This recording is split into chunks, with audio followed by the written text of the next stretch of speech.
अस्सलाम वालेकुम। आज बड़ी तवक्को थी कि इमरान खान की ज़मानत हो जाएगी और उसके बाद शायद रिहाई मुमकिन हो, जबकि 2-3 दिन से जो इसके बारे में राय चल रही थी, राना सनाउल्लाह साहब और ख्वाजा आसिफ साहब और दीगर लोग मुख्तलिफ राय दे रहे थे। और राना सनाउल्लाह साहब का जो अंदाज़ बयां है वो मुख्तलिफ है और वो स्ट्रेट फारवर्ड बात करते हैं। वो दुरुस्त कह रहे थे कि इमरान खान को किसी भी सूरत अंदर रखना ज़्यादा बेहतर है बनस्बत इसके कि उनको बाहर रखा जाए। हालांकि पीछे बहुत सारी ऐसी चीज़ें हैं, जो बातें हैं, जो कि सब जानते हैं, राना साहब भी जानते हैं और ख्वाजा आसिफ भी जानते हैं। लेकिन एक ये तरीक़ेकार होता है, पार्टी वही होती है जिसमें इख्तलाफ राय हो और बुनियादी चीज़ों के ऊपर जो है ना वो इकट्ठे रहते हैं, चलते हैं लीडरशिप में। तो उसके बाद फिर हमने देखा कि कल शहबाज शरीफ साहब ने कुछ ऐसा काम किया कि पार्टी के अंदर से आवाज़ें उठ रही हैं और बाहर से भी आवाज़ें उठ रही हैं और बड़ी एक अजीब किस्म की सी सूरत हाल है। उसके ऊपर भी बात करेंगे। तो लेकिन अभी इद्दत में जो शिद्दत का केस है उसके ऊपर बात कर लेते हैं थोड़ी सी, कि खान साहब को जिस केस के अंदर ये जो ज़मानत है जो उनकी मुस्तरद हुई है, देखें ये इखलाकी तौर पर भी है, लेकिन ये थोड़ा सा ना इल्यूमिनाती तौर पर भी है। अगर कानून में कोई चीज़ नहीं है तो फिर आप उसके एक्सपर्ट से पूछते हैं। ये जो मैजिक होता है ना,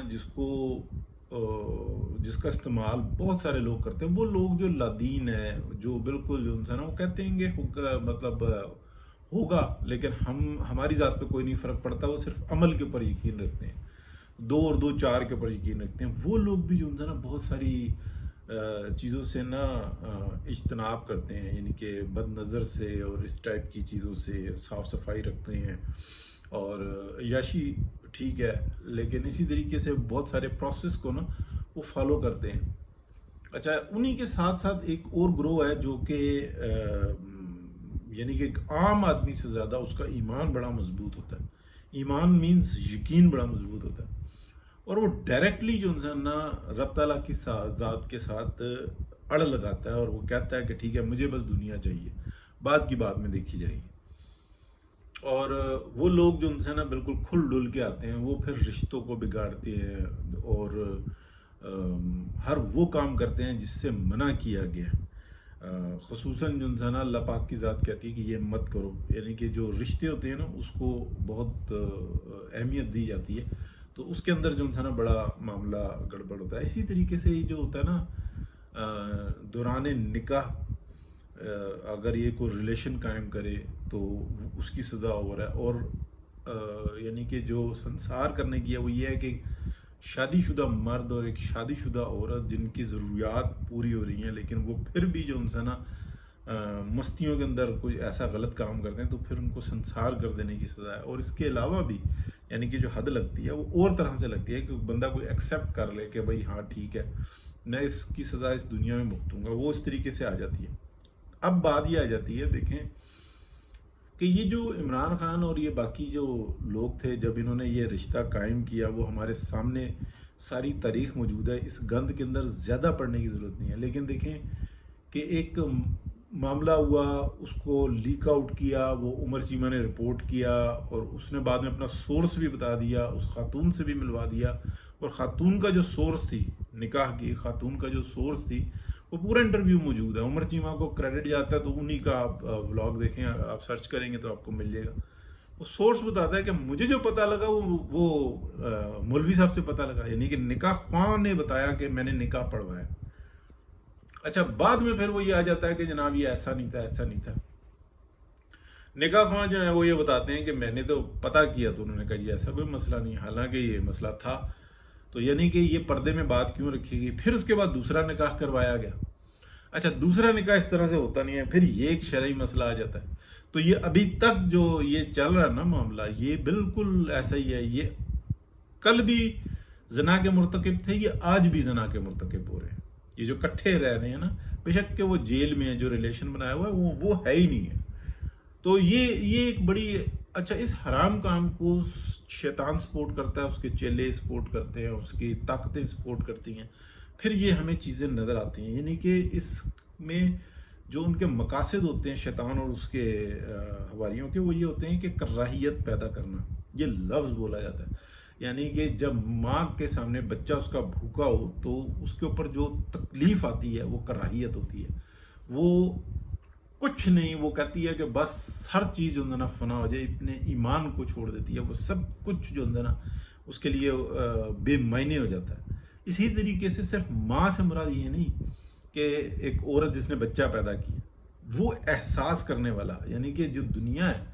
آپ دیکھیں کہ پاکستان میں بالخصوص ابھی ہم ذکر کرتے ہیں کہ لاکھوں کے حساب سے آلموسٹ 1 کروڑ لوگ جو ہے نا پاکستان سے باہر نکلے ہوئے ہیں معاش کے لیے.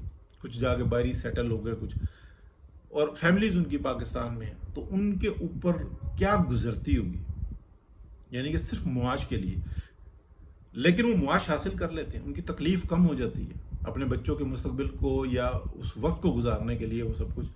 تو تکلیف دہ بات یہ ہوتی ہے کہ یہ جو سارا سسٹم بنایا جاتا ہے اس کو شیطان سپورٹ کرتا ہے، اس میں سے پھر گناہ جنم لیتے ہیں. تو گناہ وہ ایک یہ جو مولوی گناہ گنوا دیتے ہیں نا، وہ اس کے علاوہ کرائم بہت بڑا ہے. تو یہ چیز جو تھا نا، اگر آپ یہ کہیں کہ یہ عدت میں شدت کا کیس اور یہ بہت کمزور کیس ہے. ہاں اصل جو ہے جو انہوں نے کرپشن کی ہے، جو پاکستان کی عوام کو کمزور کرنے کے لیے، اسٹیٹ کو کمزور کرنے کے لیے باقاعدہ انہوں نے مل کے ایک واردات ڈالی ہے. جب تک اس کے اوپر پورے طریقے سے عمل درآمد نہیں ہوگا، یعنی کہ اس کو سزا میں نہیں لایا جائے گا، تو اس وقت تو سپریم کورٹ ہی اگر آپ دیکھیں، ہائی کورٹس ہی آپ دیکھیں، تو وہاں پہ تو سب ٹاؤٹ ہی ٹاؤٹ نظر آ رہے ہیں. ٹھیک ہے، جو چند ایک لوگ آئین پر چلنے کی کوشش کر رہے ہیں ان کے لیے کتنی مشکلات ہیں. ان کے اپنے جو مطلب اس سسٹم کو چلنے نہیں دیا جا رہا ہے، اس لیے کہ پورا نظام درہم برہم ہے. ایون آپ کو پتہ ہے میری شہباز شریف صاحب کے بارے میں کیا رائے ہے، وہ بھی بالکل واضح ہے. اور وہ اگر آپ دیکھیں تو اس وقت میں یعنی کہ ایک باقاعدہ ایک رجحان بنا ہوا ہے کہ سپریم کورٹ کے اندر ایک کہہ رہا ہے کہ قانون اور آئین کی بات کرو، جو کیس ہے سامنے اس کی بات کرو. ہم نے یہ پارلیمنٹ کے معاملات ہیں، یہ باہر سیاسی معاملات ہیں جن کو ہم دوسری جو ججز ہیں، 3 جو ججز ہیں وہ کہہ رہے ہیں کہ نہیں، ادھر کا بھی کیس اٹھا لاؤ، ادھر کا بھی کیس اٹھا لاؤ، اور یہاں پہ جو ہے نا ایک واشنگ مشین بنا کے رکھ دو، چوچو کا مربع جو ہم ثاقب نثار کے دور سے جو ہے نا وہ چلا آ رہا ہے. تو یہ ہمیں واضح نظر آتا ہے. تو بہرحال تکلیف دہ بات ہے. عدت میں شدت کا کیس جو ہے نا بس ٹھیک ہے، اس میں ضمانت مسترد ہو گئی، لیکن اگر اس کو اصل ہے تو پھر اس کے اوپر سزائیں ملیں. تو ضمانت مسترد ہونا ناکافی ہے، سزائیں ملیں، اور پھر جو اصل کرپشن کے معاملات ہیں نا اور لوٹ مار کے معاملات ہیں اور اسٹیٹ کو کمزور کرنے کے معاملات ہیں وہ امپورٹنٹ ہیں. شکر الحمدللہ. بہت شکریہ جی، اجازت دیجیے. اللہ حافظ.